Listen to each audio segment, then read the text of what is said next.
This world is all about branding and marketing.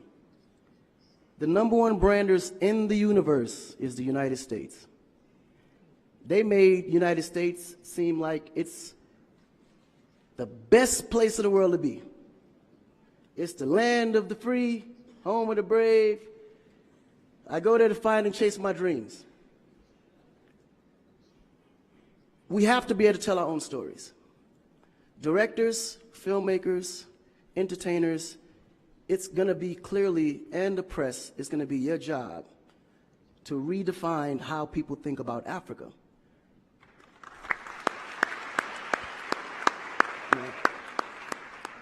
Because you're here, you see what's going on. You clearly can see in a vivid picture the good, the bad, and the ugly. What you choose to put out there is what the world is going to get. Because I can tell you right now, in Chicago alone, there's more people dying in Chicago than there was in the war in Iraq.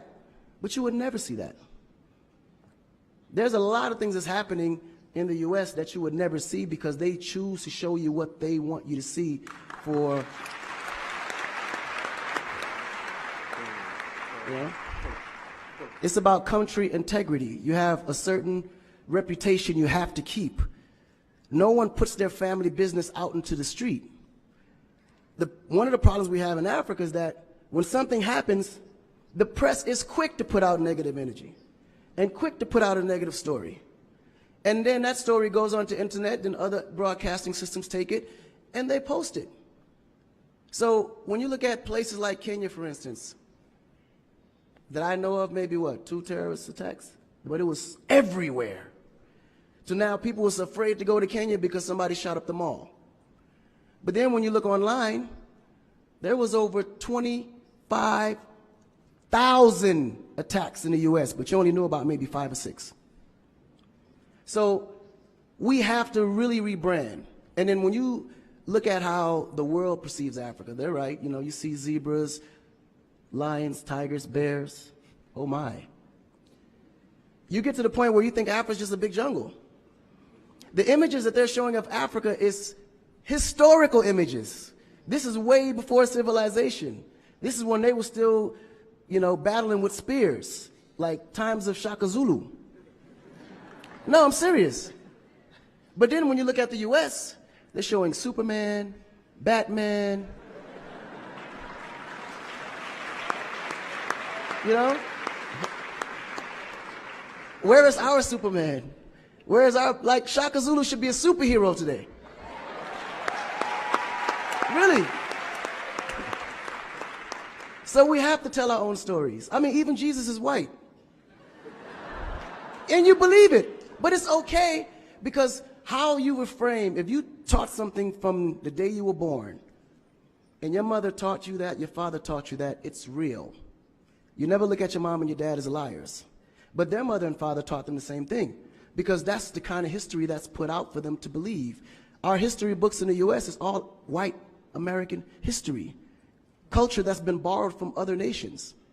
But Africa have to teach the same history of our ancestors, the great things that they have accomplished. You know?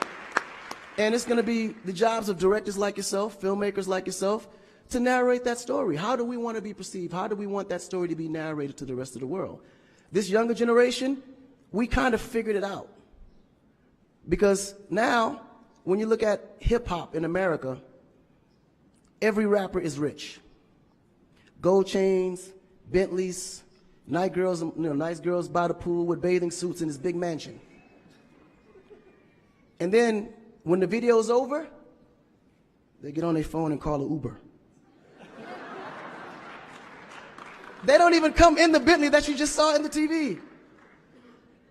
But you go to Nigeria, we got Wizkid, Davido, P-Square, all these guys driving a Bentley, Mercedes. They actually own those cars. That's the difference. But if we don't translate that, they will never know. They think we're going to leave the shoot and go home on a horse or a zebra. Because that's what they know. This is why African Americans are so afraid of Africa. You mention Africa, they start shaking. There's so much fear. They don't know how to translate that. It was just recent that people are now saying, yeah, man, you know what? I rock with Africans, man. You know what I'm saying? I want to do some collaborations, man. Yo, man, I need an Afrobeat remix, you know what I'm saying?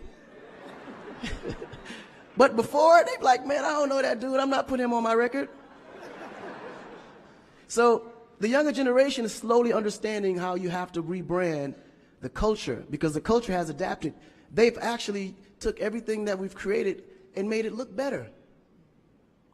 They made a superstar look like a superstar. When I look on TV and I see our biggest entertainers, they don't look like stars. That's why you can't really respect the entertainer. If a politician saw a singer, he'd just be like, oh, he's just a local singer. But if he go to that local singer's performance, he may sell out the stadium because he has a huge influence, but the image is not there. So we have to take the image as a huge accountability for ourselves and realize that Africa really does have a reputation.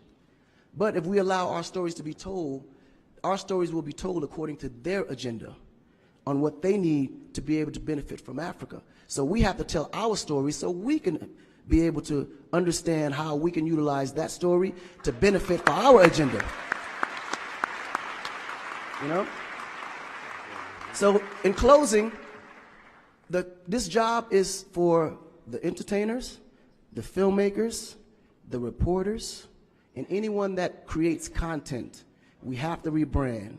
And we have to rebrand it in the way that we see it and tell the story to where they can understand it, feel comfortable, and want to come here and invest. Right? To add to what Akon